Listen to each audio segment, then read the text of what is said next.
नमस्ते। Republic day के chief guest Bharat आ गए।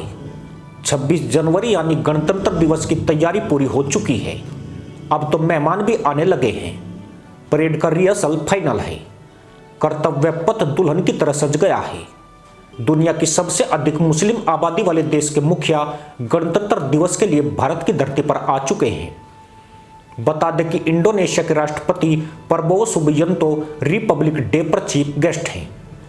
इंडोनेशिया के राष्ट्रपति प्रबोवो सुबियांतो राष्ट्र प्रमुख के रूप में भारत की अपनी पहली यात्रा पर गुरुवार रात यहां पहुंचे। वे भारत के 76वें गणतंत्र दिवस समारोह के मुख्य अतिथि के रूप में दिल्ली आए हैं। इस दौरान दोनों देशों के बीच ब्रह्मोस मिसाइल डील का ऐलान हो सकता है। इससे भारत एक तीर से दो निशाने साध लेगा।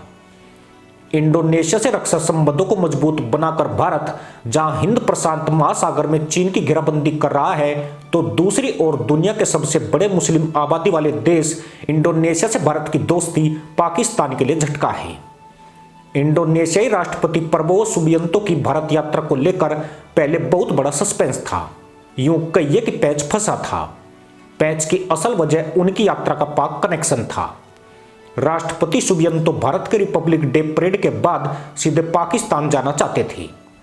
इस वजह से ही भारत ने चीफ गेस्ट के नाम के ऐलान में देरी की।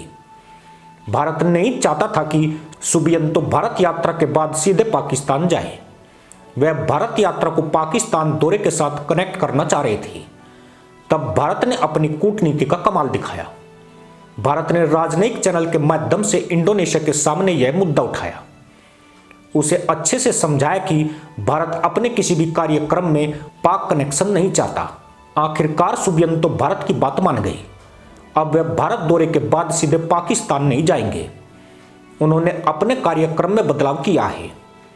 उन्होंने खुद कहा कि वे भारत की यात्रा के बाद सीधे मलेशिया जाएंगे। राष्ट्रपति सुबियांतो प्रबोवो ने कहा कि वे अपनी इंडोनेशिया यात्रा के बाद मलेशिया के लिए रवाना होंगे। अपनी यात्रा का ब्यौरा देते हुए उन्होंने कहा कि भारत की यात्रा का उद्देश्य सुरक्षा, समुद्री और डिजिटल टेक्नोलॉजी विकास जैसे क्षेत्रों में रणनीतिक सहयोग को मजबूत करना है। दरअसल भारत हिंद महासागर में चीन की चुनौती से निपटने के लिए आसियान देशों से रिश्ते मजबूत कर रहा है। भारत के इस प्लान के लिए इंडोनेशिया महत्वपूर्ण देश है। भारत की नीति है कि हिंद प्रशांत क्षेत्र में बसे देशों के साथ रक्षा और व्यापारिक संबंधों को मजबूत किया जाए, ताकि चीन का इस क्षेत्र में दखल कम हो। इसके अलावा चीन समय समय पर इन देशों को धमकी भी देता रहता है। इसलिए फिलीपींस के बाद इंडोनेशिया भी भारत से ब्रह्मोस सुपरसोनिक क्रूज मिसाइल की डील करने जा रहा है।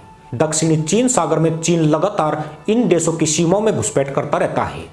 अभी तक इन देशों की अपनी रक्षा तैयारियां कमजोर थी, इसलिए वो चीनी पोतों की आक्रामकता से निपटने के लिए अपनी ताकत बढ़ा रहे हैं। यही वजह है कि फिलीपींस और इंडोनेशिया के अलावा भी कई देश हैं जो भारत से रक्षा समझौता करना चाहते हैं।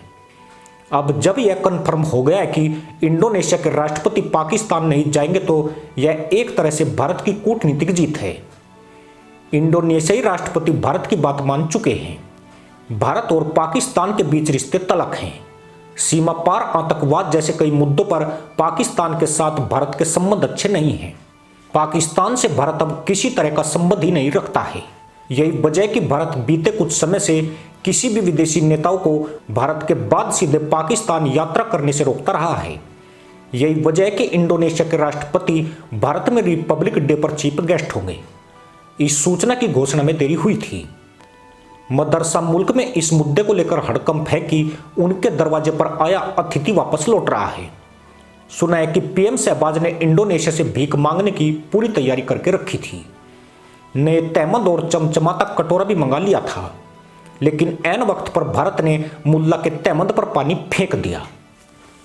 इसी के साथ अनुमति दोस्तों, जय हिंद, वंदे मातरम।